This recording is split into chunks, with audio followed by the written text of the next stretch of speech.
Welcome back to another video. My name is Aaron and I help people expand their consciousness. Now in this video, I am with my friend Christian, who I met here at Rythmia, which is an awesome place for doing transformative work, really understanding yourself at a deeper level and making deep changes within. And Christian here is the Transformational Breath. What's the actual title? Facilitator, I'd say, trainer. Okay, and my first night here, I came here, the first night I came in on a Sunday. I remember I was waiting for Victor to come in, who many of you guys know Victor Oddo is, I came here with. And one of the first classes they had was this Transformational Breath workshop, which is at 5:30, so it was like an hour after I came in. I go into this workshop, I had no idea what to expect. I just thought, oh, it's just gonna be breathing, we're gonna be breathing deeply for like an hour. I thought it was gonna be really cool, but I didn't really expect or know what to expect coming from it. Now, when I did this, and I went through the process of us doing this breathing pattern for a certain period of time, I started to feel sensations in my body, and my hands started to really clamp up, and I started to feel some tension and energy get brought up that maybe was stored deep within me. Now, the reason I'm saying this is because, as on this channel, you know, I talk a lot about how our beliefs create our reality.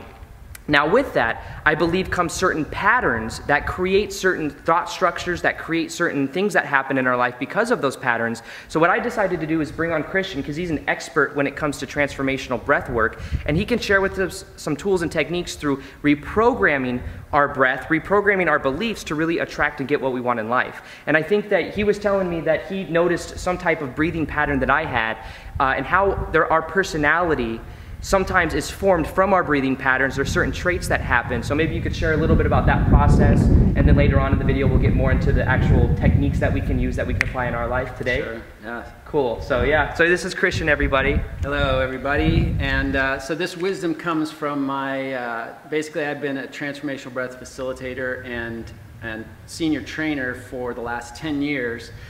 And what Aaron's talking about is, first we do a process called the breath analysis, which is to look at the patterns of people's breathing, and that can tell us a lot about their ingrained beliefs, that, you know, the beliefs that you have set yourself up with. Mm-hmm. And Aaron here had the Superachiever Pattern, which as many of you may know from watching him and seeing how hard he works, the superachiever is just that, a hard worker, somebody who feels like they have to be on the go. Yeah. Oftentimes, you know, some of the liabilities to a superachiever is that it's difficult to delegate often. Yeah. If you don't do it yourself, it's not going to get done, is a mantra that often comes in the mind of the superachiever. And is it for me breathing? I think that you said that I kind of use my back when I breathe. Yeah, so the superachiever pattern tends to start in the mid belly, the power center. And you know, we can breathe in the belly, we can breathe in the chest, and along the way there, the superachiever tends to breathe right in the middle. That's where it starts. And, wow. And if it's a really exaggerated superachiever, they'll often be using their back to breathe. That's so funny, because I do that all the time. I take in deep, it's perfectly in alignment with how I've been breathing, so I'm glad you're talking about it. It'll help me. And what that indicates is that you're working too hard. That you're working harder than you need to be working. Right. So there's nothing wrong with hard work. You yeah. know, a superachiever has gotten you to where you are in the success of life. But, you know, if you're not careful, that can also lead to burnout. Yeah, right? I can and see so that. what we look at in the patterns is to say, yeah, you know, you're a guy who gets things done, but you actually are expending more energy than you actually need yeah. to. And how that shows up is in the breathing. The only muscle we actually need to move when we're breathing is our diaphragm, this dome-shaped muscle that sits about here, just above the rib cage. And as you inhale, it contracts, you know, just like a muscle, and allows you to draw air in. And when you exhale, it relaxes and pushes out air. Mm-hmm. This is really our breathing muscle. This is the only thing that really needs to be actively engaged when we're breathing.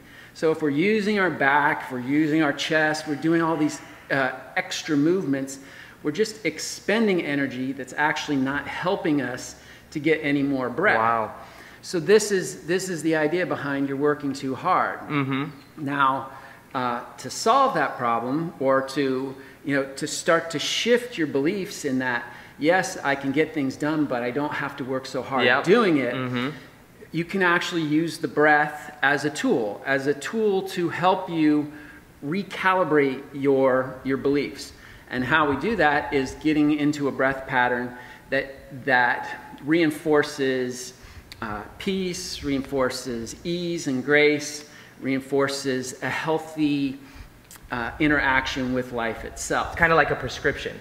Exactly. It's like a prescription to offset the way that I was being before, which is when you guys know on this channel, I talk about work hard, but I'm going to be looking more into this understanding of how we can use this to not have to believe we have to work so hard, and instead we can have intention and make things happen from a deeper, more peaceful state versus a gotta get somewhere, you know what I mean? Exactly. And these different patterns, I mean, that's just one pattern, the superachiever. Somebody who breathes in their chest but not in their belly is generally somebody who's got an open heart but tends to have a weaker will. And these kind of people are often easily taken advantage of because they're so giving, they're so loving, and yet though when somebody wants something from them, it's hard for them to say no or to stand up for themselves, and so they often get walked over. Vice versa, somebody might be breathing in their belly but not in their chest, and that's an indication of somebody who's emotionally guarded, emotionally shut down, but may have a very strong will and just kind of bowls over people because like an armor around them, kind of protecting them, Exactly. Wow. Exactly. So these are the basic patterns, and there's many others in this whole art and science of the breath analysis. So pretty much any type of those personalities or those belief structures that you may identify with, there's one major thing that we could probably do every day that would kind of be a prescription for all of us towards reprogramming our beliefs, starting to get back to the core of who we are. And I think that's something that you have a powerful technique for doing that. Exactly. So it's basically the transformational breath technique, and put into a little package we essentially call the 100 Breaths to Joy, is essentially a daily prescription in helping you to create a breath pattern that realigns your beliefs to a healthy, wholesome, relaxed, free-flowing lifestyle. I like to say that as your breath flows, so your life flows. And if you can get into a fluid, dynamic breath pattern, that starts to rearrange your thought processes and your beliefs to feel that life is actually a flow. Life can move with ease and grace. It doesn't mean that you're not doing stuff. It doesn't mean that you don't have challenges but do you meet your challenges like, bam, smashing against a wall, or do you meet your challenges by kind of coming up and flowing around them, maybe like water? Water, exactly. Yeah. So cool. So did you want me to get into that? Yes, if we could do that, I think it's something people will gain a ton of value from. So absolutely, let's get into it. Excellent. Well, the 100 breaths is really very simple.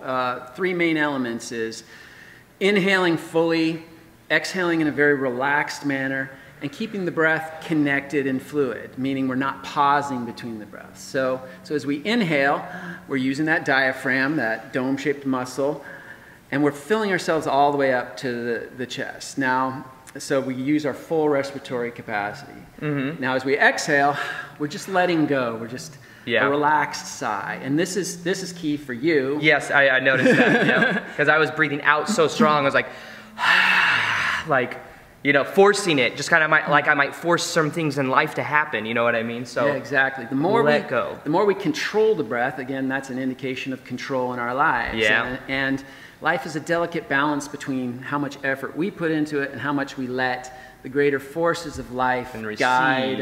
Exactly. So the exhale really helps us to let go of that control, let go. And the inhale is about that receiving. We're inhaling that fullness of life. We're just letting go, relaxing into it. And the circular connectedness of it helps keep us present to this present moment, which is really where life is happening. Life doesn't happen in the past. Life doesn't happen in the future, though we find ourselves often dwelling in either of these areas. Life is only happening in the present. And if you want to get anything done in life, you have to be present to your circumstances in the moment. And what we often do is end up going into the future, where we then are worried or anxious about what needs to get done or what still is on our plate. Or we go into the past, where we tend to be in regret and shame about what we should have done or what we could have done or what we did and we shouldn't have done. Right. You know? So by keeping the breath circular and connected, we close the gaps of pause, which creates an escape route for our mind and keeps our mind in the present. As we continue to breathe, we just stay in the present, and that allows the presence, the greater energetic force that brought us into creation, to emerge. And that's probably the #1 transformative element for shifting our beliefs, is just being in the presence of the presence. Right. So that's the technique, is to breathe in, to let go, and to do it fluidly, and to do that for 100 breaths? 100 breaths, right. 100 breaths. Wow. 1, 2, 3. All right. That's it. Just like that. In, out.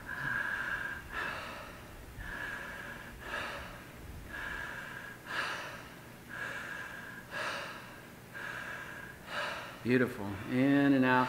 And we're, 100 breaths, you can count to 100. 100 breaths takes about 5 minutes to do. So if you put on a timer or music that lasts for about 5 minutes, and when that's over, you know that you've done it. It's just that 5-minute session we'll start the mechanisms. The reprogramming. Yeah, I can even feel it right now. We've done maybe 10, 15 breaths, and I can already feel that presence.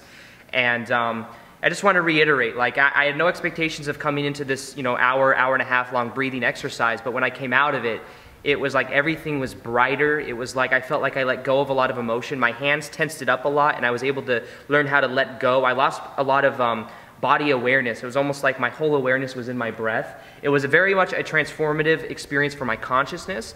It's something that I'm going to be elaborating on in future videos, because I think that sometimes easier than the intellectual ideas of changing our beliefs is getting to the core of where those patterns may come from. And if we learn how to breathe properly, we may get rid of, it's like going straight to the source versus trying to cure the symptoms. Let's get straight to the cause. That's well put there. I often use the analogy of, say you want to cut down a tree, right? Well, one way is you can cut off every branch and you leave the stump there. But one, that's a lot of work, and two, the tree often sprouts new branches, so new permutations of these beliefs that you have been trying to get rid of reemerge. So working with the breath is like going straight to the roots of the tree. If you're to cut the roots of the tree, the tree eventually is going to completely die, and that, analogously, of the beliefs that we create, and then you can plant that new tree of whatever, whatever belief system that's going to serve you better. Right on. I dig it. I think it's really cool stuff. I want to thank Christian for coming on. What's your website? I'm going to go ahead and link down your website in case any of you guys are interested in this. He's got great techniques. He's got great stuff over there. It's, what is it? Breathflow.com. Breathflow.com. I'm going to go ahead and link that below. And if you guys have any questions, feel free to comment down below. We'll try to answer as many questions as we can. And other than that, I will see you guys on the next video. Peace, much love, namaste.